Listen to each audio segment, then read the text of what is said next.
आचार्य कुंद कुंद देव महाराज हमको बहुत प्यारी बात बता रहे हैं। वो बता रहे हैं जब मन में उद्वेग हो जाता है, उद्वेग का मतलब क्या, परिणाम खराब होते हैं। किसी ने कुछ कह दिया, रात भर आप सो नहीं पाए, खाना नहीं खा पाए, दुकान नहीं जा पाए, मंदिर गए तो वही वही बात, अरुण जी वही वही बात घूम रही है, उद्वेग हो रहा है, वेग आ गया, वेग बार बार बीपी हाई हो गया, ब्लड सर्कुलेशन तेज हो गया, मानसिक तनाव आ गया, आदमी अपना आपा खो बैठ रहा है। तो आचार्य कुंद कुंद देव महाराज बता रहे हैं जब मन में उद्वेग आ जाता है, कैलाश चंद्र जी क्या आ जाता है, कई बार पूजा में भी आ जाता है, मंदिर नहीं बन रहा है तब भी आ जाता है, बन गया तब भी आ जाता है, क्यों नहीं बन रहा इस पे आ जाता है, और बन गया तो क्यों आ गया, कई प्रकार के आ जाता है उद्वेग। मन में जब उद्वेग आ जाता है और नाना प्रकार के मन में विकल्प उठते हैं, नाना प्रकार, तो आचार्य कहते हैं मन अशांत जब हो जाता है तब हमें अरहम नाम की जाप करना चाहिए। पदम जी कौन से नाम की, जोर से बोलिए। जब कोई व्यक्ति गुस्सा करता है, कल्ले दादा, जब कोई व्यक्ति गुस्सा करता है तो हम उससे कहते हैं कैसे क्रोधी दिख रहे हो। महावीर भैया क्या बोलते हैं अपन, तुम गुस्सा करो तो लोग कहते क्रोधी, कोई मान करे तो कहते घमंडी, कोई गाली दे तो कहता है पाखंडी, कई प्रकार के शब्द इस्तेमाल करता है। जो जैसा भाव बनाता है हम वैसे उसको कह देते हैं। तो आचार्य कहते हैं जब तुम अरहम की जाप करते हो तो ये सिद्धांत जैन आगम कहता है तुम भी उस समय के लिए अरहंत बन गए हो। क्या कहते हैं, उस समय के लिए उस शुभ भावों में उतर चुके हो, क्योंकि अरहम की जो जाप होती है राम जी लाल जी बाबू जी, वो नाभि से निकलती है। कहां से निकलती है, आप सीधे ऐसे तन कर बैठी हो, बोलिए अरहम, मुंह से मत बोलना, नाभि से निकालिए अरहम अरहम अरहम।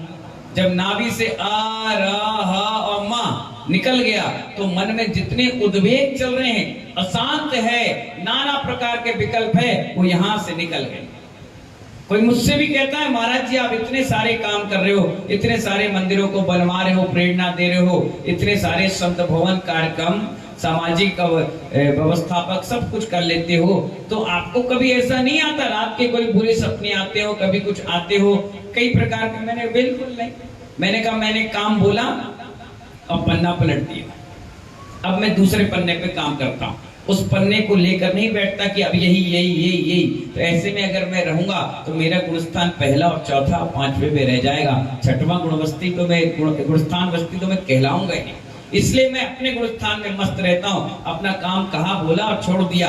उस प्रकार से जिस प्रकार से पारा हाथ से छूट जाता है, कभी उसे कोई पकड़ नहीं सकता, ऐसी मुनि के मन को कोई पकड़ने वाला पैदा नहीं हुआ। इतने सॉफ्ट और बिल्कुल सरल भाषा में अपने आप में मस्त रहते हैं। इसलिए तो कहते हैं कि जब आप अरहम की जाप करते हो तो कुछ देर के लिए आप भी अरहंत की अवस्था की ओर बढ़ जाते हैं। क्यों, क्योंकि आज जो अरहम है वो कल के अरहंत जरूर बनेंगे। ये आचार्य कुंद कुंद कह रहे हैं कि अरहम की जाप करना चाहिए। अब आपके मन में भी कहीं ऐसा हो जाता है, कई पति ने कुछ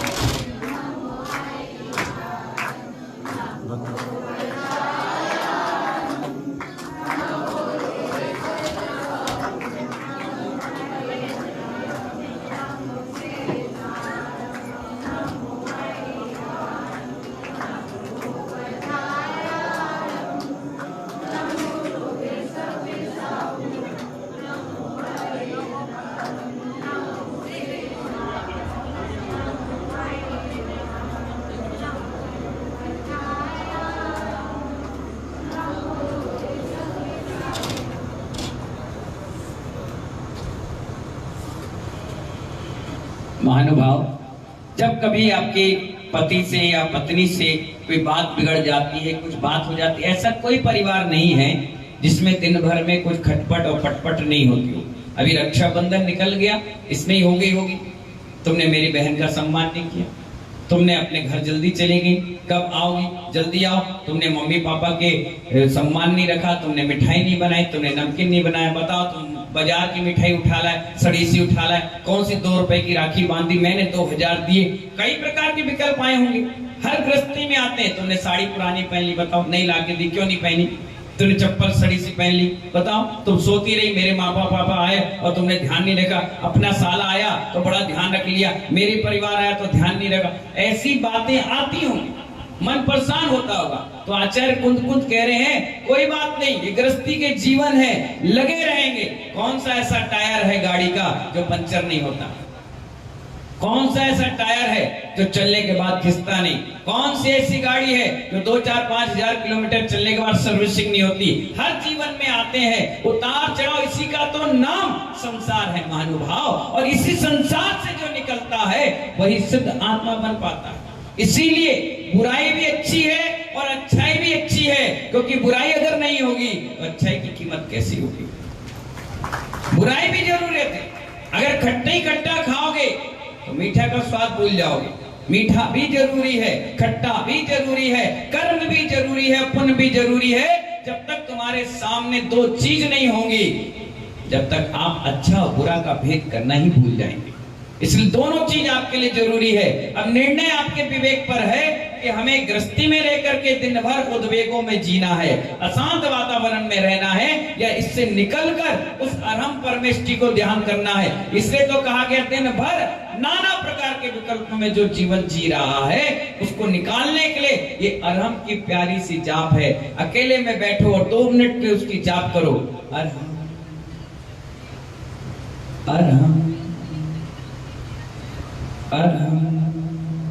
जब 2-4 मिनट के बाद जब उठोगे तो आपके अंदर मन अशांत था बिल्कुल शांत हो जाएगा। कोई आपको कहेगा अभी तो गुस्सा कर रहे थे, बिल्कुल शांत क्यों है? बोले मैंने अब अनंत परमेष्टि को अपना ईश्वर बना लिया है। अब मैंने अनंत भगवान के चरणों में अपने मस्तक को सौंप दिया है। अब सारा जीवन मैंने अनंत परमेष्टि को सौंप दिया है, क्योंकि मुझे भी एक दिन अनंत बनना है। बस ये विचार जब आप मन में ले आते हो तो मन शांत हुआ, सो जाइए, सुबह उठिए, फिर अपने क्रियाकलाप में लग जाइए, लेकिन रात भर कम से कम चैन और शांति की नींद आए। यही क्रिया हम लोग करते हैं जो 3 टाइम की सामायिक में उतरते हैं, तो इसी अरहम की जाप करते हैं। लोग कहते हैं कि आप सामायिक में क्या करते हो?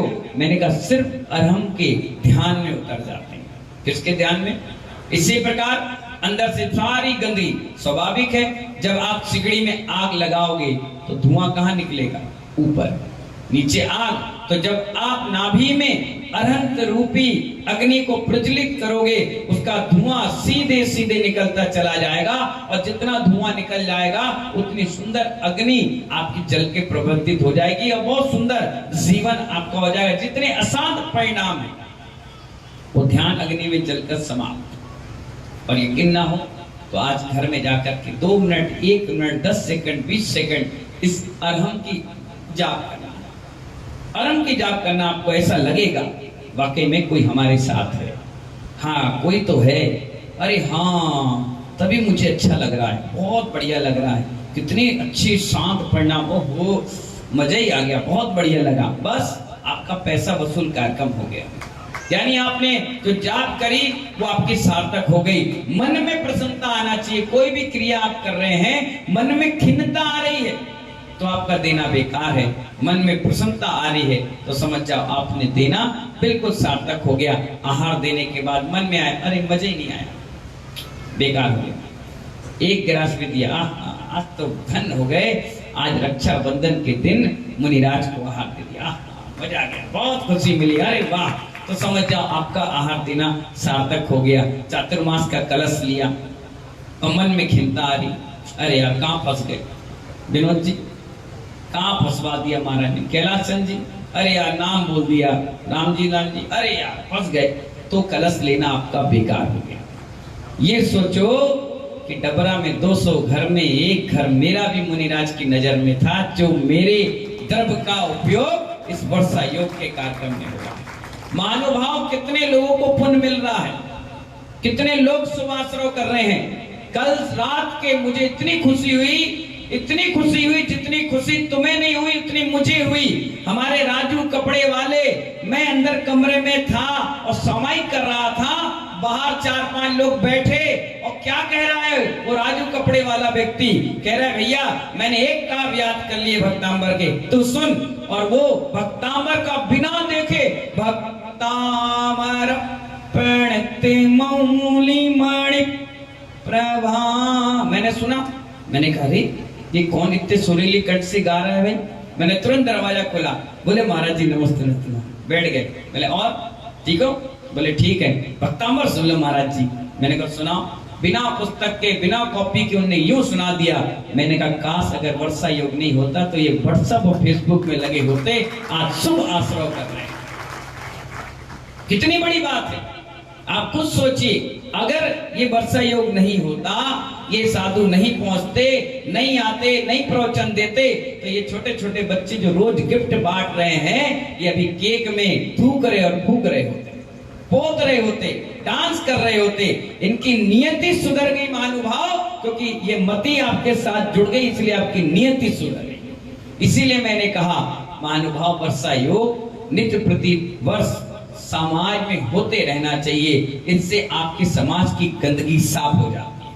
समाज में जितना भी मैला जमा है, ये साधु संत अपने प्रवचनों के माध्यम से, अपनी वाणी के माध्यम से, अपने जिनवाणी स्वाध्याय के माध्यम से दूर कर देते हैं। बताओ इतनी गर्मी में, इतनी भीषण गर्मी पड़ रही है, 40-42 टेम्परेचर चल रहा है, और 4 बजे से लोग 150 आकर बैठ जाते हैं कि बस हमें 10 मिनट की महाराज की वाणी सुनना।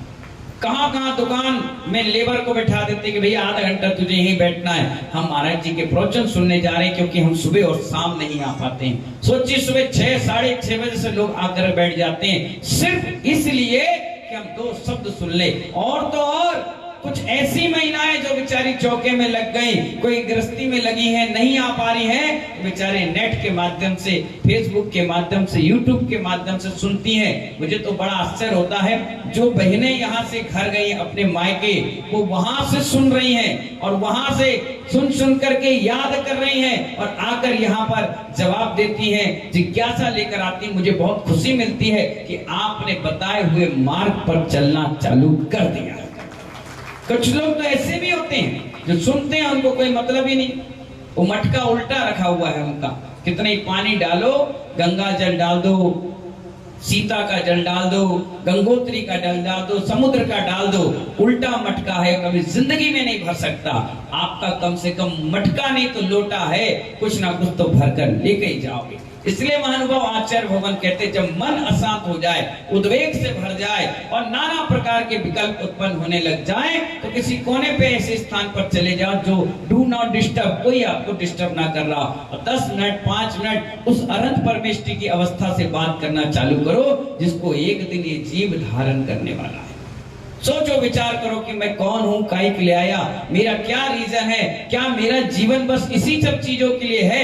रोटी बनाना, खाना करना, झाड़ू पोछा, आराम साराम, नहाना धोना, लेना देना, लड़ना झगड़ना, तेरा वैसा वे तेरा ऐसा नहीं। हमारा जीवन इस देह से उस विधेय तक पहुंचने के लिए है, इसलिए हमारा जन्म हुआ है। और सोचना विचारना चाहिए, यही विचार धीरे धीरे आगे चलेंगे तो हमें ध्यान और उस सुख लेस्या की ओर ले जाएंगे, जहां भगवान आकर के पहुंच करके सब कुछ छोड़ चुके थे। इन्हीं मंगल भावनाओं से बहुत प्यारा सूत्र आचार्य कुंद ने बताया, अरहम की जाप करो। किसकी? बहुत सुंदर जाप, ना कोई इतना लंबा चौड़ा बोलना, सिर्फ अरहम अरहम बोलते हुए उस अरहम में उतरने की कोशिश करना।